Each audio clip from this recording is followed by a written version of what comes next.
যেটা আছে ওইটার জন্য মানুষ একদম পাগল। তো তোমার ফেভারিট অ্যানিমে এই লিস্টে আছে নাকি সেটা জানতে ভিডিওটা পুরো দেখতে থাকো। Number 10, solo leveling. এই অ্যানিমেতে জিনহু নামের একটা ছেলের স্টোরি দেখানো হয়েছে যে একজন হান্টার, বাট পৃথিবীর মধ্যে সবথেকে দুর্বল হান্টার। জিনহু একদিন একটা ডানজনে যায় এন্ড ওখানে এমন কিছু হয় যার পর থেকে জিনহুর লাইফই চেঞ্জ হয়ে যায়। এই অ্যানিমেতে এটা দেখানো হয়েছে যে কিভাবে পৃথিবীর সবথেকে দুর্বল হান্টার পৃথিবীর সবথেকে পাওয়ারফুল হান্টার হয়ে যায়। সরি গাইস, জাস্ট পৃথিবীর না, পুরো ইউনিভার্সের। এই অ্যানিমের এখন পর্যন্ত একটা সিজনে আইছে এন্ড সেকেন্ড সিজনও খুব তাড়াতাড়ি আসবে। আমি সোলো লেভেলিং এর মানহওয়া পুরাটা পড়ে রাখছি, সো আমি এইটাই বলবো যে এটা একটা মাখন অ্যানিমে ভাই, মাখন। Number 9, jujutsu Kaisen. অলরেডি তোমরা এটা সবাই জানো যে জুজুৎসু কাইসেন কতটা ফেমাস। আর যারা জানো না, ভাই তোমরা পৃথিবীতে কি করতেছো? তোমরা তো মঙ্গল গ্রহের বাসিন্দা।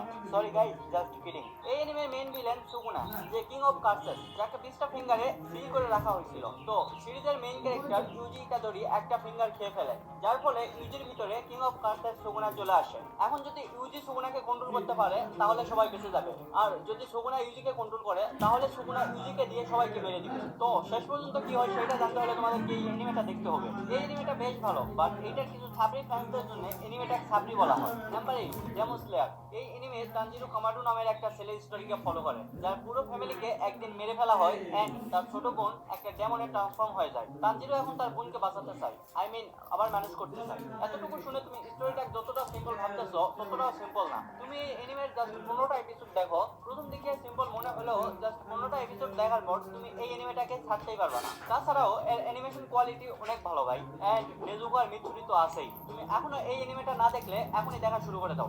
Number 7, death note. তুমি অ্যানিমে দেখো কিংবা না দেখো, বাট কখনো না কখনো এই নামটা তো অবশ্যই শুনছো। মোর দ্যান 80% অ্যানিমে ফ্যান্সদের ফার্স্ট অ্যানিমে হচ্ছে এইটা। বাই দ্য ওয়ে, আমার ফার্স্ট অ্যানিমে নারুটো। এই অ্যানিমেতে লাইট ইয়াগামি নামের একটা কলেজ স্টুডেন্টকে দেখানো হয়েছে যে একদিন একটা নোটবুক পায় যার উপরে লেখা ছিল ডেথ নোট। এই নোটে লাইট যার নামই লিখবে সেই উপরে চলে যাবে, মরে যাবে। তো লাইট এই ডেথ নোটকে কিভাবে ইউজ করে সেটা জানতে হলে তোমাদেরকে এই অ্যানিমেটা দেখতে হবে।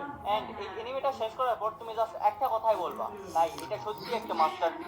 Number 6, Hunter x Hunter. এই অ্যানিমেতেও হান্টারের কনসেপ্ট দেখানো হয়েছে। এসব হান্টারদের কাজ কি? অ্যানিমেতে কিছু আজব ক্রিয়েচার আছে, ওদেরকে হান্ট করা। অ্যানিমেতে কোন নামের একটা ছেলের স্টোরি দেখানো হয়েছে যে একজন হান্টার হইতে চায়। সে কেন হান্টার হইতে চায়? ভুলেও ভেবো না যে সে ওই ক্রিয়েচার গুলাকে হান্ট করার জন্য হান্টার হইতে চায়। কোন হান্টার হইতে চায় ওর বাবাকে খুঁজে বের করার জন্য। আর এই হান্টার হওয়ার জার্নিটা মোটেও সহজ না, তবে এই জার্নিতে কোন কিছু ফ্যান্সও পায়। আমি বেশি স্পয়লার দিব না, জাস্ট এতটুকু বলবো যে এই অ্যানিমে সিরিজটা পুরোপুরি দেখো এন্ড শেষ করো, দেন তুমি এইটার ফ্যান হয়ে যাবা। এইটা তোমার মোস্ট ফেভারিট অ্যানিমে লিস্টে চলে আসবে একদম। Number 5, attack on Titan. আমার দেখা বেস্ট অ্যানিমে সিরিজগুলোর মধ্যে একটা। এইটার স্টোরি লাইন প্লাস ফাইট ভাই সবকিছুই একদম মাখন, আর এটা একটা মাস্টারপিস। অ্যানিমেতে এরেন ইয়েগার নামের একটা ছেলের স্টোরি দেখানো হয়েছে যার চোখের সামনে টাইটান ওর মাকে খেয়ে ফেলে। এখন এরেন যায় সবগুলো টাইটানকে মেরে ওর মাকে মারার প্রতিশোধ নিবে সে, বাট কিছু সময় পর এরেন নিজেই একটা টাইটান হয়ে যায়। এরপর কি কি হয় সেটা জানতে হলে তোমাকে অ্যানিমেটা দেখতে হবে ভাই, ট্রাস্ট মি। এই অ্যানিমে লাস্টের দিকে এমন কিছু জানতে পারবা যেটার জন্য তুমি মোটেও প্রস্তুত থাকবা না, এন্ড তুমি এইটা বলবা যে হোয়াট দ্য ফুচকা ম্যান, এসব কি হইতেছে, এসব কি ছিল। নাম্বার 4,